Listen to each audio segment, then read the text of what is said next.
Samuel era um homem de poucas palavras e mãos grossas, moldadas pelo rigor das redes e pelo salitre que impregnava sua pele. Para a vila de pescadores, ele era apenas mais uma silhueta na neblina matinal, alguém cujo destino parecia traçado pela mediocridade do trabalho repetitivo. No entanto, Samuel sentia que o oceano guardava um diálogo particular com ele, um murmúrio que os outros confundiam com o barulho das ondas. Naquela manhã, o mar estava estranhamente límpido, como se a água tivesse se transformado em cristal líquido, permitindo ver profundezas que a luz do sol normalmente não alcançava. Ele remou para além dos recifes, ignorando os locais habituais de pesca, impulsionado por um instinto que não sabia explicar. O horizonte estava mudo, e o ar carregava uma eletricidade estática que arrepiava os pelos de seus braços. Ele sentia que algo estava prestes a ser desvendado no abismo azul. Ao lançar sua rede pela primeira vez, Samuel não sentiu o peso habitual de peixes debatendo-se contra as cordas de nylon. Em vez disso, a rede parecia ter se prendido a algo sólido, mas que não oferecia a resistência de uma rocha. Com um esforço que fez suas veias saltarem, ele começou a puxar o que quer que estivesse lá embaixo. À medida que o objeto subia, a água ao redor do barco começou a brilhar com uma tonalidade dourada, uma luz que emanava do próprio fundo do mar. Quando a rede finalmente emergiu, não continha peixes, mas um artefato antigo, uma peça de ouro puro que brilhava com uma intensidade impossível. No centro do objeto, gravuras que pareciam pulsar como um coração vivo contavam uma história que Samuel não conseguia ler com os olhos, mas que sua alma compreendia instantaneamente. O mar estava começando a revelar o seu segredo mais antigo. A peça de ouro não era um tesouro comum, era um fragmento de uma promessa esquecida. Assim que Samuel tocou o metal frio, uma visão o arrebatou, tirando da realidade do seu pequeno barco. Ele viu o mar não como uma massa de água, mas como um arquivo vivo de milagres e intervenções divinas. Viu tempos em que as águas se abriram e tempos em que o caminhar sobre as ondas era prova da autoridade de um rei. O segredo que o mar revelava era que a pesca de Samuel nunca fora sobre peixes, mas sobre a preparação de sua paciência para um chamado maior. O pescador humilde percebeu que cada noite de fracasso e cada tempestade suportada foram testes de resistência para o que estava por vir. Ele não era apenas um trabalhador, ele era um guardião de uma verdade que o mundo moderno havia enterrado sob o cinismo e a ganância. De repente, a calmaria foi substituída por um movimento circular nas águas, como se o oceano estivesse respirando. Uma voz, que parecia vir de todas as direções ao mesmo tempo, ecoou no silêncio do mar aberto. A voz não era feita de som, mas de uma vibração que reorganizava os átomos do seu ser. Samuel, o que vês não é para o seu sustento, mas para o seu testemunho, disse a presença invisível. O pescador caiu de bruços, sentindo a santidade do momento esmagar sua pequena existência. O segredo divino era a revelação de que o ordinário é o esconderijo preferido do Criador. Ele vira o ouro de Deus onde outros viam apenas sal e perigo.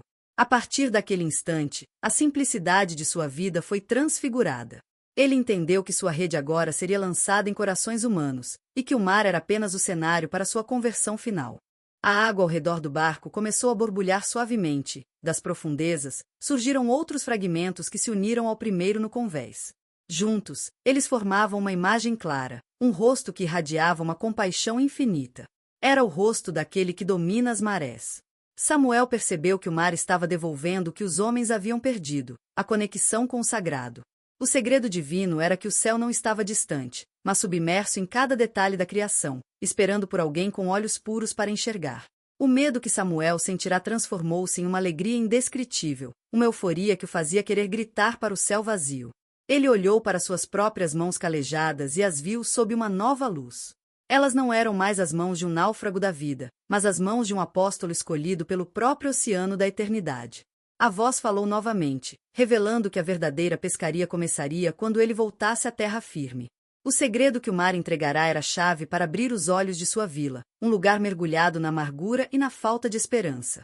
Samuel foi instruído a não esconder o brilho do que encontrara, mas a ser o reflexo daquela luz no meio das trevas cotidianas. O mar começou a agitá-lo suavemente de volta para a costa, como se as ondas fossem mãos cuidadosas guiando um tesouro precioso. O pescador olhou para trás uma última vez e viu a silhueta de um homem caminhando na linha do horizonte, fundindo-se com o sol que nascia. O segredo estava seguro em seu coração, mas o peso da responsabilidade era maior do que qualquer carga de peixes que ele já carregara. Ele agora era o portador de uma mensagem celestial. Enquanto navegava de volta, Samuel percebeu que as aves marinhas o seguiam em um silêncio reverente. A natureza parecia reconhecer a mudança operada em sua essência. O segredo divino não era algo para ser possuído, mas para ser distribuído. Ele compreendeu que a riqueza que segurava não era ouro no sentido material, mas uma evidência da presença constante de Deus nas tarefas mais humildes. O mar lhe ensinara que a profundidade da fé é proporcional à coragem de se afastar da margem segura. Cada onda que batia no casco agora soava como um hino de louvor. Ele não via mais o mar como um patrão cruel que exigia suor, mas como um mestre que ensinava sobre a imensidão do amor divino. A transformação era completa. O pescador de peixes morrera para dar lugar ao mensageiro das profundezas celestiais. Ao se aproximar do cais, o brilho do objeto divino começou a diminuir, tornando-se invisível aos olhos daqueles que não tinham fé, mas permanecendo incandescente para Samuel. Ele viu seus vizinhos e amigos trabalhando, reclamando do sol e da escassez, e sentiu uma profunda compaixão. O segredo que o mar revelara era a cura para aquela dor coletiva. Ele estacionou seu barco e, ao pisar na areia, sentiu que a terra firme era agora o seu novo campo de batalha. O segredo divino exigia ação. Ele não seria mais o homem que evitava olhares, ele seria aquele que convidaria todos a olhar para o horizonte com novos olhos.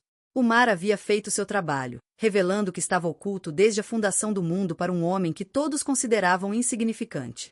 A revelação estava completa em sua alma. As pessoas da vila notaram algo diferente em Samuel antes mesmo de ele dizer uma palavra. Havia uma autoridade em seu andar e uma paz em seu rosto que não pertenciam àquele lugar de sofrimento. O segredo divino brilhava através de seus poros. Ele começou a falar, e sua voz tinha o mesmo peso das águas profundas que ele acabará de deixar. Ele contou sobre o ouro, sobre a voz e sobre o rosto que vira nas profundezas. Alguns riram, outros duvidaram, mas muitos sentiram o coração arder com uma esperança que julgavam morta. O segredo divino começou a se espalhar como óleo sobre a água, acalmando as tempestades internas de cada pessoa que parava para ouvir. O pescador tornará-se o canal por onde a eternidade fluía para o tempo presente, transformando a vila inteira. A história de Samuel e o segredo do mar tornou-se uma lenda viva, mas para ele, era apenas o começo de uma caminhada diária com o divino. Ele nunca mais pescou da mesma maneira, pois cada rede lançada era uma oração e cada peixe colhido era um lembrete da providência.